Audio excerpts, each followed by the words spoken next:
Courtroom procedures. Would you state your name for the record, please? Part 1. Your attribute for the record, please. Cheyenne Matilda Cushman L. on behalf of the Marrakesh Empire Aboriginal Laws. All right. I want to ask you a couple of questions, please. The first question I want to ask you is, are you employed? Objection, man. This hearing is supposed to be about jurisdiction.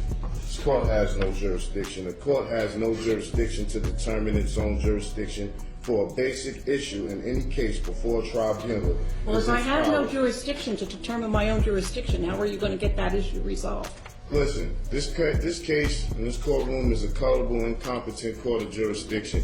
You can't, according to federal case law, you can't set another hearing to reach and determine your own jurisdiction. As I've stated for the record plenty of times, I'm only handling threat, duress, and coercion, and because the prosecution falsely holds my property, and I'm here to clarify that matter. Other than that, I'm here under threat, duress, and coercion.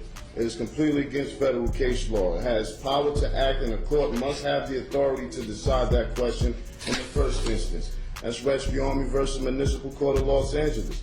A departure by a court from the recognized and established requirements of law, however close apparent adherence to mere form and method of procedure, which has the effect of depriving one of a constitutional right, is in excess of jurisdiction. You have the flag right behind you, ma'am. May I interrupt you for a moment, please? You may not, ma'am. Then Objection. would you, when you're done speaking, would you let me know so that I can ask a question? I'm not obligated to answer any questions, so I have no intentions of answering any question. Well, I'll ask it anyway, and then I'll ask it anyway, and you can decide what you want to say. Thus, where a judicial tribunal has no jurisdiction of the subject matter on which it assumes to act, its proceedings are absolutely void in the fullest sense of the term, Dillon versus Dillon. Courts enforcing mere statutes, as it is to my understanding, that this is a statute, not a constitutional violation of law. In fact, one of the hearings I had with you, you said people are not charged with constitutional violations. I don't understand how you could be enforcing statutes and you have the U.S. flag behind you, as if you hadn't taken an oath to uphold the Constitution. Courts enforcing their statutes do not act judicially, but merely ministerially. Thus, no judicial immunity, and unlike courts of law, do not obtain jurisdiction by service of process, nor even arrest and compelled appearance. Boswell versus Otis.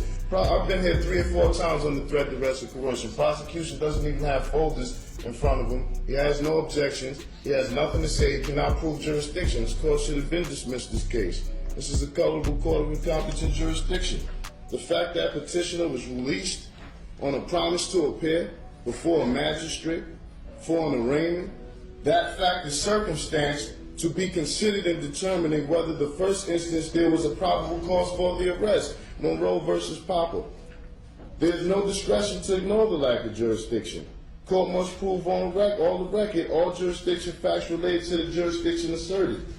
A universal principle, as old as the law, is that proceedings of a court without jurisdiction are a nullity and its judgment therein without effect either on person or property. This case has already been put before the federal court and you will be receiving a notice of removal very shortly.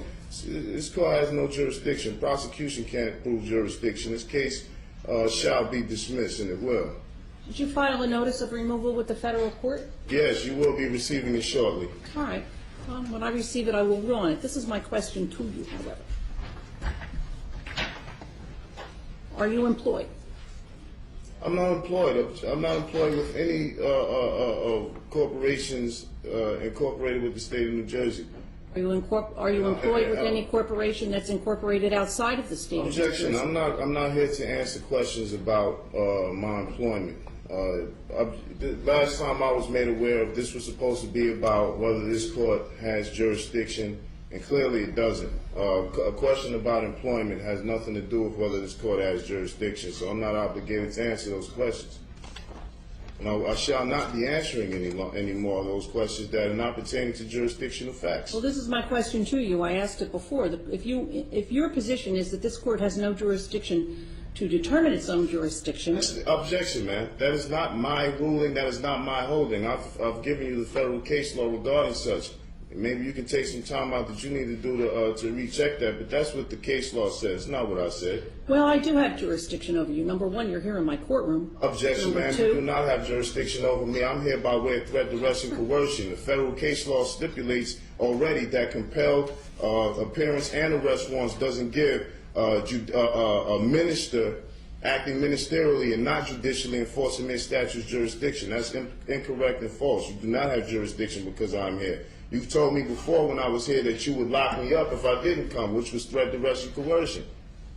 I think that you misstate what I told you. Objection, ma'am. I have not misstated. I have the videos. I have it on repeat 24/7. I've seen you say it. I don't recall that I said I would lock you up. Well, objection, ma'am. That's on the record. Well, you can object all that you want, sir. And I will continue to have a difference of opinion about that.